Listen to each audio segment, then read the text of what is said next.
I recently made some scones, which got me thinking about everything British. And then I remembered it's been absolute ages since I've had a good jacket potato with tuna mayo. I used to eat these at least once a week back in uni, so I decided to make it, but with a bit of an Aru twist to it.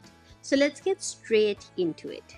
Wash your potatoes very, very well to get rid of any grime. This is very important because we are keeping the skins on.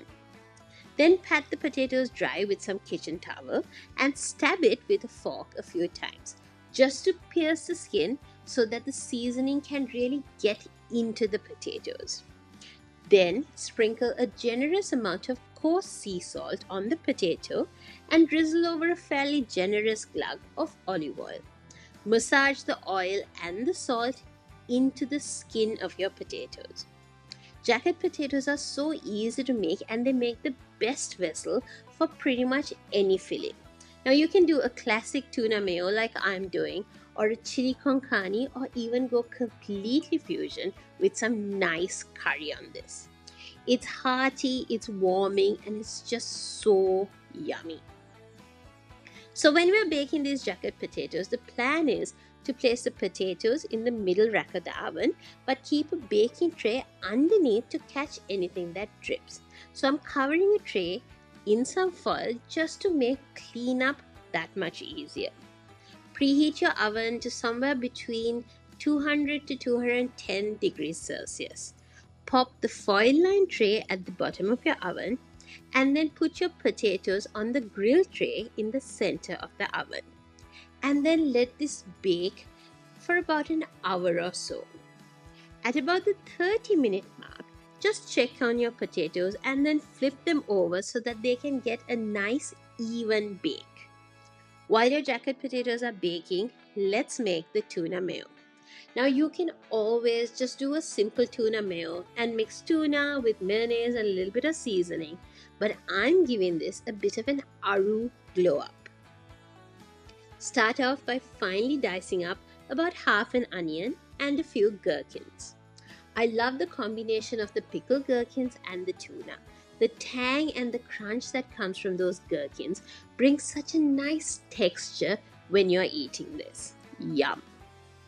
Just make sure to chop both the onion and the pickled gherkins as small as possible. Pop the onion and the gherkin into a large bowl. To this, I'm adding in a few spoonfuls of mayonnaise and some mustard. And then I'm going in with a little bit of chili flakes just to bring in a little bit of heat to this. And then I'm seasoning with a bit of salt.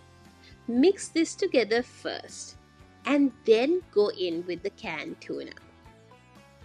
Crack the can slightly open and then strain out all of the brine from your tuna can. Get rid of as much liquid as possible so that you don't end up with a watery filling. And then put the tuna into the bowl. Now I'm doing 3 cans of tuna for the 4 jacket potatoes that I'm making.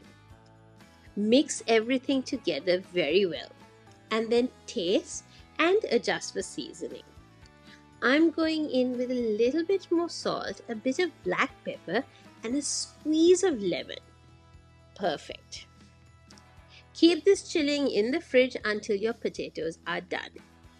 About an hour into baking, check on the potatoes by sticking it with a fork.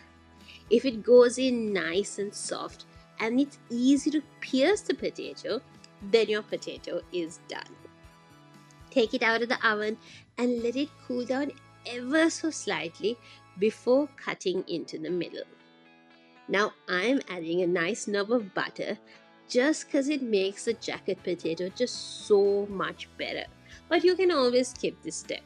But the butter just melts into that potato, making it so buttery and delicious. Season it with a little bit of flaky sea salt and then layer on a generous amount of that cold tuna mayo on top.